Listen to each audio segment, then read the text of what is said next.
வணக்கம் நண்பர்களே. இந்த வீடியோவில் மேனுஃபேக்சரிங் அண்ட் ப்ரொடக்ஷன் அப்படின்ற ரெண்டு வார்த்தைக்கு உள்ள டிஃப்ரென்ஸ் என்ன, இந்த ரெண்டும் ஒன்றுத்தையே குறிக்குதா இல்லை வெவ்வேறு விஷயங்களை குறிக்குதா அப்படின்னு சொல்கிறது தான் இந்த வீடியோவுடைய நோக்கம். ஸோ இந்த வீடியோவை ஃபுல்லாக பாருங்கள். மேனுஃபேக்சரிங் அப்படின்ற வார்த்தைக்கு என்ன பொருள்னு பார்த்தீங்கன்னா, to make into a product suitable to use.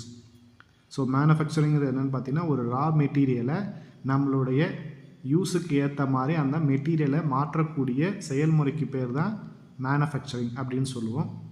So இந்த மேனுஃபேக்சரிங்கிற வார்த்தை தான் நம்மளுக்கு முதல்ல வந்தது.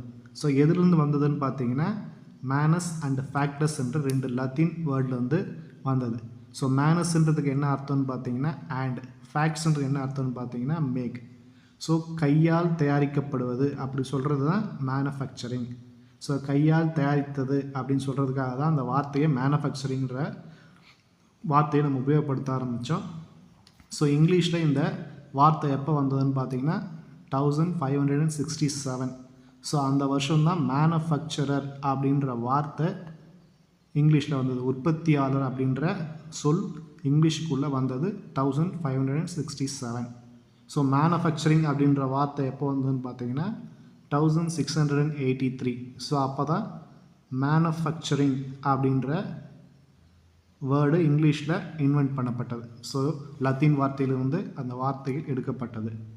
ஸோ மேனுஃபேக்சரிங், ப்ரொடக்ஷன்லையும் மேனுஃபேக்சரிங்லேயும் நம்மளுக்கு மேனுஃபேக்சரிங்கிற வார்த்தை தான் முதல்ல வந்தது. ஸோ மேனுஃபேக்சரிங்கிறது எதை குறிக்குதுன்னு பார்த்தீங்கன்னா, நம்ம ஃபைனல் ப்ராடக்டாக வரக்கூடிய பொருளை எந்த செயல்முறையின் மூலமாக அந்த ப்ராடக்டை அடைஞ்சோம் அப்படின்னு சொல்கிறது தான் மேனுஃபேக்சரிங். அதாவது ப்ராசஸ், சிம்பிளாக சொல்கிறதா இருந்தால் மேனுஃபேக்சரிங்கிறது ப்ராசஸ் மட்டும்தான். ஸோ கேஸ்டிங்காக, மிஷினிங்காக, ஃபார்மிங்காக, இந்த மாதிரியான எந்த ப்ராசஸ் மூலமாக நமக்கு தேவையான ப்ராடக்டை நம்ம அடைஞ்சோம் அப்படின்னு சொல்கிறது தான் மேனுஃபேக்சரிங். ஸோ ப்ரொடக்ஷன் அப்படின்னா என்னன்னு கேட்டிங்கன்னா, ஸோ இந்த மேனுஃபேக்சரிங்கை உள்ளடக்கியது தான் ப்ரொடக்ஷன். ஸோ வெறும் அந்த மேனுஃபேக்சரிங் மட்டும் நம்மளுக்கு நடந்துடாது. ஸோ ஒரு பொருளை நம்மளால் வெறும் டெக்னிக்கை வச்சு மட்டும் அதை ரா மெட்டீரியலை ஃபைனல் ப்ராடக்டாக உருவாக்கிட முடியாது. ஸோ அந்த ப்ராடக்டை உருவாக்குறதுக்கு தேவையான ஒர்க்கர் வேணும்.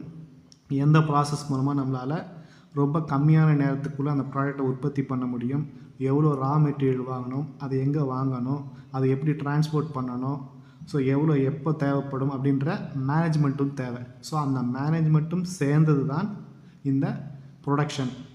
ஸோ ப்ரொடக்ஷன்றது manufacturing process plus production management ரெண்டும் சேர்ந்தது தான் ப்ரொடக்ஷன். ஸோ ப்ரொடக்ஷனுடைய ஒரு பகுதி தான் மேனுஃபேக்சரிங் ப்ராசஸ்.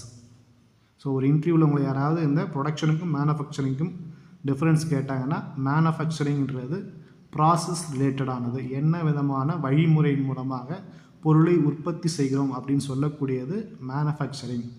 ஸோ அந்த வழிமுறைகளை கட்டுப்படுத்துவது production. So control the process, manufacturing process is called production.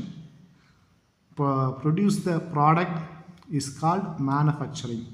So ரெண்டுத்துக்கு உள்ள டிஃப்ரென்ஸ் தெரிஞ்சுங்க. மேனுஃபேக்சரிங்கிறது ஒரு பொருளை உற்பத்தி செய்யக்கூடிய முறை, ப்ரொடக்ஷன்றது அந்த பொருள் உற்பத்தி செய்யக்கூடிய முறையை கட்டுப்படுத்துவது.